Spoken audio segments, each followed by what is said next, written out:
Praise the lord. యేసుక్రీస్తు వారి పరిశుద్ధ నామమున ప్రియ దేవుని బిడ్డలందరికీ నా హృదయపూర్వకమైన వందనములు, శుభములను తెలియపరుస్తూ ఉన్నాను. ఈ దినకాలపు దేవుని వాగ్దానము: నిన్ను గూర్చి అన్యజనులు చేయు అపహాస్యము నీకిక వినబడకుండా చేసేదను. జనముల వలన కలుగు అవమానము నీవిక భరింపవు. నీవు నీ జనులను పుత్రహీనులుగా చేయకుందువు. ఇదే ప్రభువగు యెహోవా వాక్కు. ప్రియమైనటువంటి దేవుని బిడ్డలారా, దేవునిని హృదయపూర్వకముగా వెంబడించే వారిని అనేక మంది అపహాస్యము అన్యజనులు చేస్తూ ఉన్నారు. అంటే అన్యజనులు అంటే దేవుని ఎరుగని వారే కాదు, దేవుని ఎరిగినామని చెప్పుకొని మంచి క్రియలు లేనటువంటి వారు, ఎరుగునటువంటి వారు, దేవుని ఆత్మను, దేవుని యొక్క మనస్సును ఎరుగునటువంటి వారు అపహాస్యము చేస్తూ ఉన్నారు. మీరు చక్కగా ప్రార్థించినా, పాటలు పాడినా, లేదంటే వాక్యము చెప్పినా, వాక్యమును ధ్యానించినా అపహాస్యము చేసేటువంటి వారు అనేకులైపోయారు. ఎందుకంటే ఈరోజు ప్రపంచం మొత్తము, ఇంకా ఈ మొత్తం సోషల్ మీడియాలో మొత్తం అపహాస్యము మీదే లక్షల కోట్లు సంపాదిస్తూ ఉన్నారు.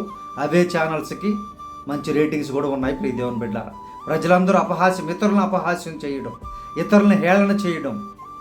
దేవుడు ఈరోజు ఇస్తున్నటువంటి వాగ్దానం ఏంటి అని అంటే, ప్రియ దేవుని బిడ్డ, నీ జీవితంలో, నీ ఆఫీసులో, నీ ఉద్యోగములో, నీ యొక్క వ్యాపారములో, నీ పరిస్థితుల్లో ఎక్కడైతే అపహాస్యము పొందుతూ ఉన్నావో, ఇక మీదట అపహాస్యము నీకు వినబడకుండా నేను చేస్తాను అని ప్రభువైన యేసు వాగ్దానం ఇస్తున్నారు. ప్రేమైనటువంటి దేవుని బిడ్డలారా, అపహాస్యము చేసేవారందరినీ, వారు అపహాస్యము చేశారని మీకు మోసుకొని వచ్చి చెప్పేవారందరినీ కూడా ఇక దేవుడు లేకుండా చేస్తాను, మీకు వినబడకుండా నేను చేస్తాను అని వాగ్దానం ఇస్తున్నారు. ప్రియమైనటువంటి దేవుడు, కొంతమంది చూడండి, వారు అనినా అనకపోయినా తీసుకొచ్చి చెప్తూ ఉంటారు, మిమ్మల్ని ఈ విధంగా నవ్వుల పాలు చేశారు, మీ గురించి ఈ విధంగా నవ్వుకున్నారు, మీ గురించి ఈ విధంగా వారు మాట్లాడుకున్నారు, ఈ విధంగా అన్నారు అని కల్పించి చెప్పేవాళ్ళు కొంతమంది, ఇంకా రెట్టింపు చేసి చెప్పేవాళ్ళు కొంతమంది ఉన్నారు. ప్రియ దేవుని బిడ్డలారా, అటువంటివన్నీ కూడా ఇక నుంచి మీకు వినబడకుండా నేను చేస్తానని వాగ్దానం ఇస్తున్నారు. ప్రియ దేవుని బిడ్డలారా, రెండవదిగా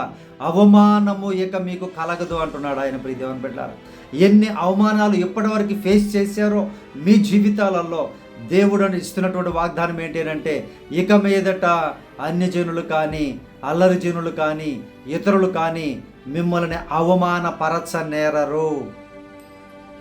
అవమానమును నేను కొట్టివేస్తున్నాను అని ప్రభువైన యేసుక్రీస్తు వారు వాగ్దానం ఇస్తున్నారు. ప్రియ దేవుని బిడ్డలారా, మిమ్మల్ని ఎవరైనా అవమానపరిస్తే తిరిగి అవమానపరచకండి. దేవుని యొక్క బిడ్డల లక్షణం కాదది.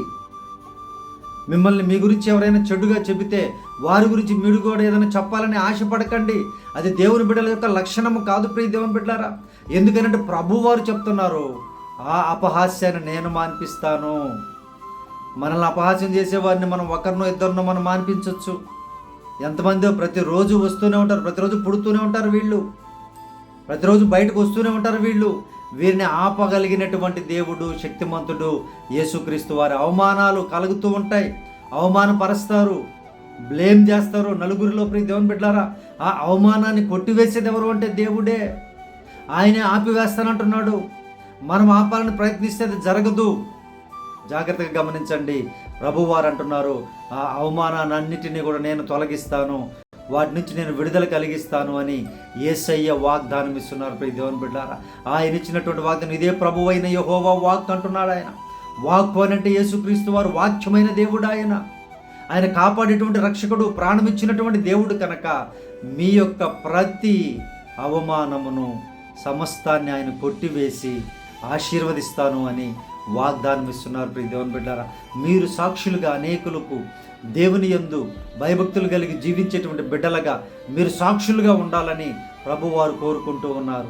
ప్రభువారు మిమ్మల్ని కాపాడతాను అని వాగ్దానం ఇస్తూ ఉన్నారు. ప్రియ దేవుని బిడ్డలారా, ఈ అపహాస్యము, హేళనంతటి నుంచి విడుదల మీకు కలుగునుగాక అని ప్రభువారు ఈ సమయంలో వాగ్దానం ఇస్తున్నారు. ప్రియ దేవుని బిడ్డలారా, ఎంతమంది మిమ్మల్ని చూసి నవ్వారో, ఎంతమంది మిమ్మల్ని చూసి భయంకరంగా హేళన చేశారో, హేళనకరమైనటువంటి నవ్వు నవ్వారో, ఏ విధంగా మిమ్మల్ని హింసించారో, బాధ పెట్టారో, దేవుని బిడ్డారా, వారందరినీ కూడా దేవుడు చూస్తానంటున్నాడు. వాటి నుంచి విడుదల నేను కలిగిస్తాను అంటున్నారు. మరి మన జీవితాలు ఆయన వాక్కు మీద, వాగ్దానం మీద విశ్వాసం ఉండి, వాగ్దానం మీద, వాక్యం మీద నమ్మకముతో ఈ జీవితాన్ని, ప్రయాణాన్ని ముందు కొనసాగించండి.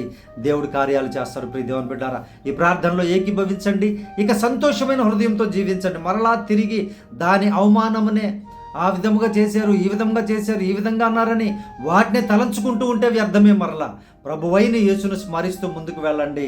ఆయన మీ అవమానమును కొట్టివేసి అపహాస్యమును మాన్పించి ఆశీర్వదిస్తాను అని వాగ్దానం ఇస్తున్నారు. ప్రార్థన. దేవుని బిడ్డారా, పరిశుద్ధాత్మదేవ, మా ప్రియ పరలోకపు తండ్రి, నీకు వందనాలు, స్తోత్రాలు నాయన. పరిశుద్ధుడా అయ్యా, మీ బిడ్డలు నాయన ఏ అపహాస్యానికి, ఏ అవమానానికి గురవుతూ ఉన్నారో ప్రభువా, మీరే సహాయము చేయండి అయ్యా. వారికి ఉన్నటువంటి నాయన తండ్రి ప్రభా బాధను తొలగించండి అయ్యా. మీరే నాయన అవమానమును కొట్టివేసే దేవుడవు నీవు, ఘనతనిచ్చే మా దేవుడు నీవు నాయన. మీ బిడ్డలను ఘనపరుచుదురుగాక. మీరే సహాయము చేసి అపహాసుకులను నాయన మీరే నాయన తండ్రి లేకుండా చేయమని ప్రార్థిస్తున్నాం నాయన. వెళ్ళగొట్టమని ప్రార్థిస్తున్నాం నాయన. నశింపచేయమని ప్రార్థిస్తున్నాం తండ్రి. నీవే మీ బిడ్డల పక్షముగా ప్రతి కార్యమును నెరవేర్చి దీవించమని ప్రార్థన చేయుచున్నాం.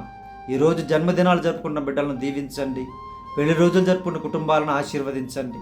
గాయపడిన కుటుంబాలను నాయన మీ వాక్కుతో, మీ ఆదరణ మాటలతో ఆశీర్వదించమని, బలపరచమని ప్రార్థిస్తున్నాం. అప్పుల సమస్యలో ఉన్నవారిని మీరు ఆదుకోమని అడుగుచూ ఉన్నాం. పరిశుద్ధ ఉద్యోగాలు దయచేయండి, గర్భఫలములు అనుగ్రహించండి, ప్రయాణాలను దీవించండి అయ్యా. తండ్రి ప్రభు, మీరేనైనా ప్రతి అవసరాన్ని, కొరతను మీ బిడ్డలకు తీర్చమని ప్రార్థన చేయుచున్నామయ్యా. అయ్యా, ఈ దినకాలపు దీవెనలతో, ఈ వాగ్దానపు దీవెనలతో చూస్తున్న ప్రతి బిడ్డని సమృద్ధిగా దీవించమని యేసు ప్రభు నామమున ప్రార్థించి అడిగి వేడుకొనుచున్నాము తండ్రి.